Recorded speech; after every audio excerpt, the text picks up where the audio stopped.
I will talk briefly first, generally about the the book, of course, but then I will specifically cover the first two chapters. There are four, as you see there. Sorry, there. So, of course, first to congratulate Fernando for publishing a study that has a tremendous scope. I don't know if you know, but very few scholars in general, and Latin American scholars, dare to cover so many countries. Actually, we usually have one country, and that's it. So it's a huge feat, and this is just not a formal academic thing. That is good already. A very important feature of Fernando's book, that is right there, is that he seems highlighting and in some way practicing what is known as Latinoamericanismo.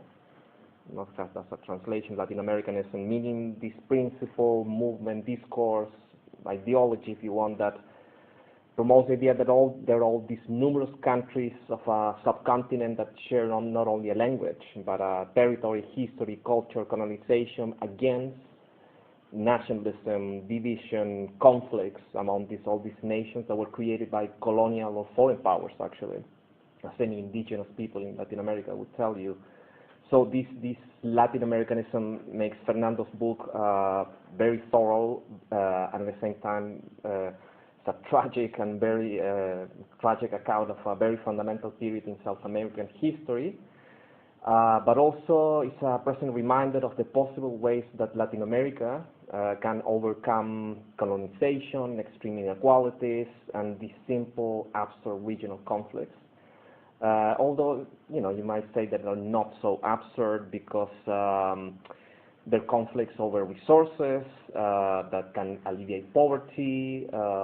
You may know the conflict between Chile and Bolivia. Bolivia lost the sea. Bolivia didn't know, lost so much with Paraguay, etc., with the other wars during the 2 centuries.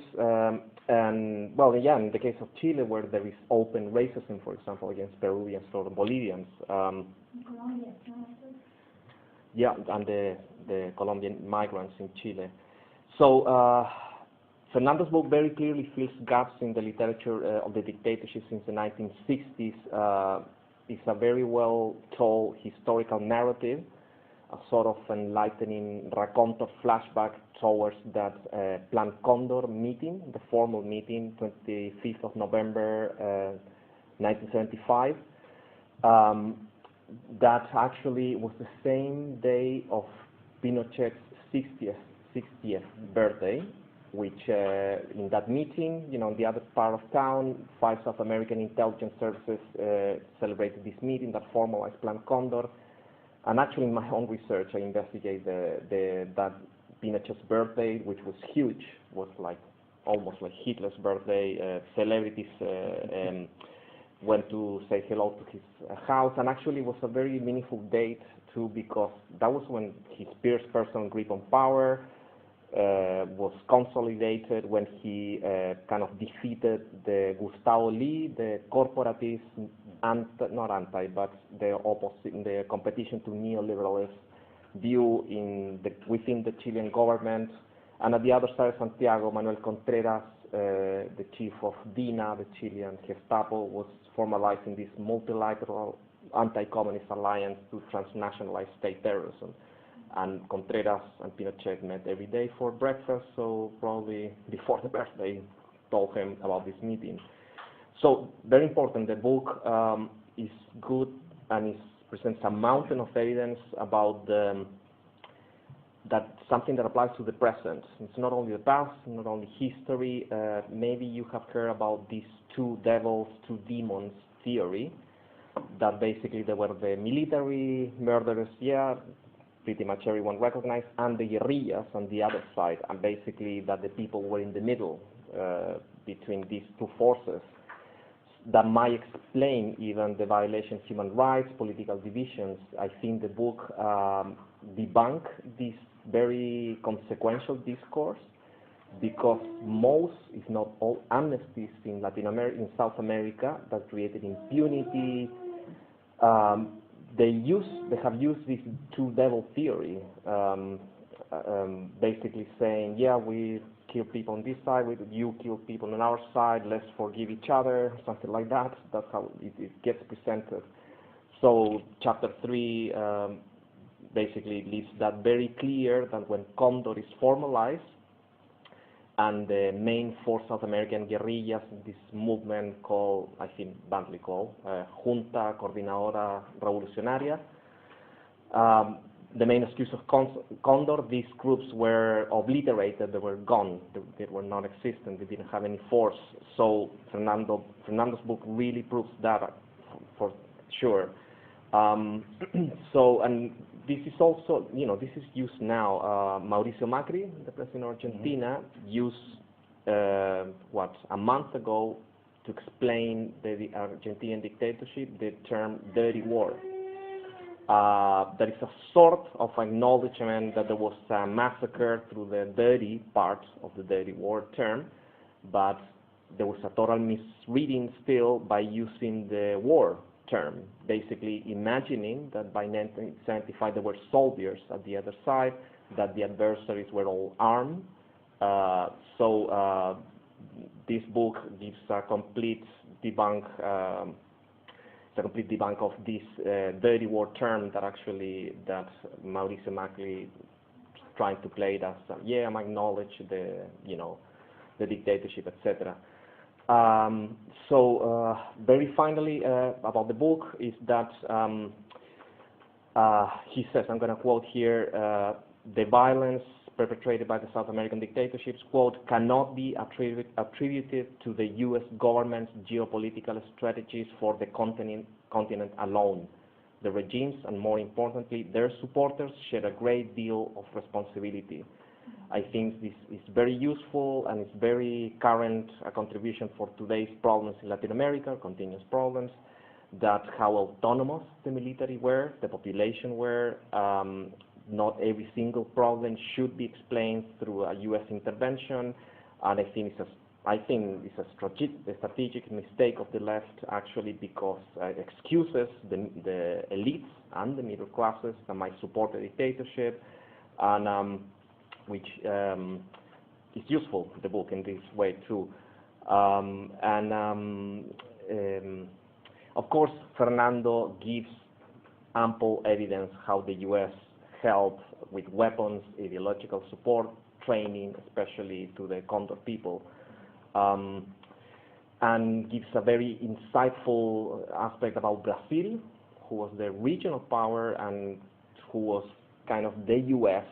of Condor, basically the first one supplying weapons, a lot of money for Chile when the dictatorship came in 1973, and usually Brazilian dictatorship is presented as Fernando says, as a soft regime, often distant from political developments and play a huge role.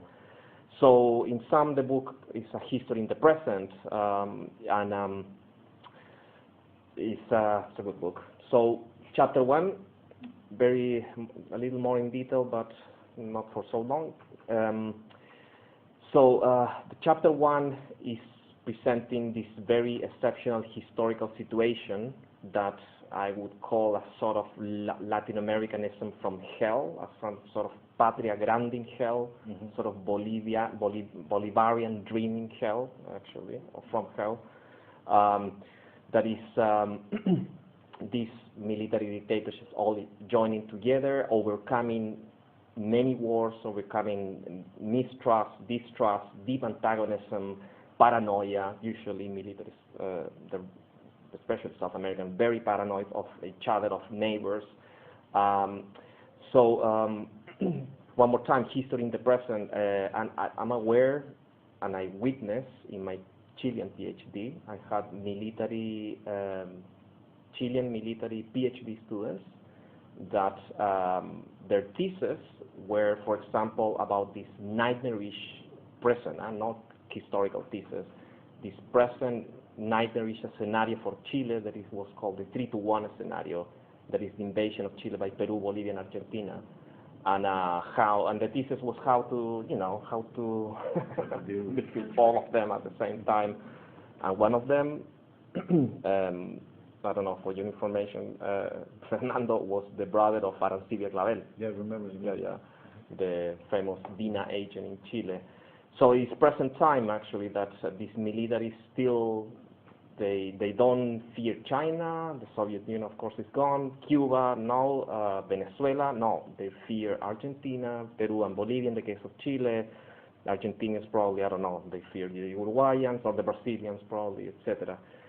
So the book goes back to covering, let me see, chapter 1, the Triple Alliance War, the Pacific War, the Chilean, Bolivian, Peruvian War, the Chaco War, and gives a really good context about this, how this very exceptional situation came with Plan Condor, where all these hardcore nationalists, military, they overcame their fears, their mistrust through Plan Condor, and how they managed to do this, through ideological factors, and quoting a common anti-communist bond and a dislike of politicians. So ideology, you might say Cold War ideology, but it was very exceptional, and that's very clear how it happened. So chapter 1 in sum is an account of an extraordinary and very exceptional historical period, very unique in Latin America, where national military dropped their nationalism, competing intelligence, and aggressive or so-called defensive behavior to eliminate their common internal enemies. So to finalize chapter 2, so the book shows, as I said, a mountain of evidence to debunk concepts such as this internal enemy, the dirty war, that not only lawyers of human rights violators use, they still use the dirty war or the Cold War. I'm talking about current trials, but many academic arguments have explained Condor through the JCR, these leftist groups, and Fernando, very honestly and very directly goes to dispute these accounts by, very well-known academics, actually, working in the U.S., etc. And the chapter, I have to say, is honest, extremely sad, tragic, but absolutely necessary to see how the left behaved and acted in the 70s, the armed left, you might say. The amount of blunders, factionalism, lack of insight, well, we are judging 40 years, but it is there, we have to see it, it is there. And the claim is absolutely proven that officially these agents formalized this effort, the Plan Condor, to stop Marxism subversion, but it took place exactly when the leftist guerrillas were completely defeated, actually, and becoming political movements. So this chapter 2 also shows a huge scope, goes country by country, and this is also a sort of Latin Americanism by the armed left, but of course, I'm taking caution here that is not intending to show a parallel power of the second demon. We've analyzed first the military and then the left. Actually, is to show exactly how the many problems that they had. They even had this leftist group, nationalistic feelings, I'm quoting, different views regarding national liberation, different levels of development of Latin American countries, xenophobia even, cultural differences, ethnicities, and sadly, well, though it's very unclear, even money problems between them. So it's quite telling for me that the military managed to overcome their nationalism and militarized paranoias, but the left could not overcome the interpretation of Marx, aligning with the Soviet Union, aligning with Cuba, and there's so many discursive ideological contradictions that became actual problems for survival and cooperation. Just a couple of details.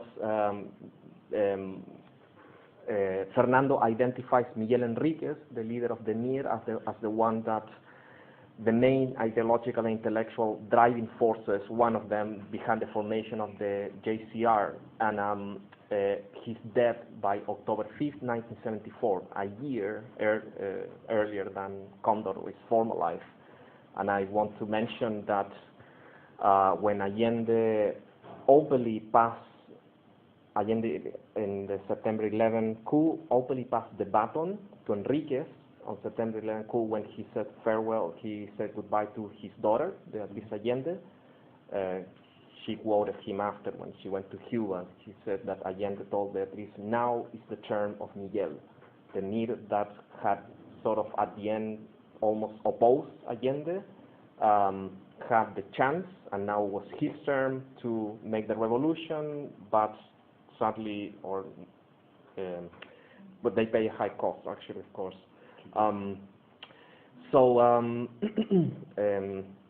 There is to finalize, there is a very significant quote from one of the members of the JC, I don't remember which one you might tell this, says, quote, at the time we thought we were going to kill the milicos with handguns. That was a childish thing called militarism, but was not even enough to match up the knowledge of any junior officer graduated from the military academy. So that, I think, pretty summarizes what happened. Fernando summarizes the chapter saying, quote, instead of a logical historical evolution, the JCR was a desperate and futile attempt to keep the organizations alive. The intelligence services of the Southern Cone were well aware of the level of threat posed by each organization and the internal divisions within the organizations, and set out to exploit them. Of course, they infiltrated the organizations, they promoted the Trotskyist line maybe, or the division, and that's how by 1975 there was almost nobody left armed, at least. So I think this is the honesty, the evidence, and the necessary historical lesson for the modern left that the book provides.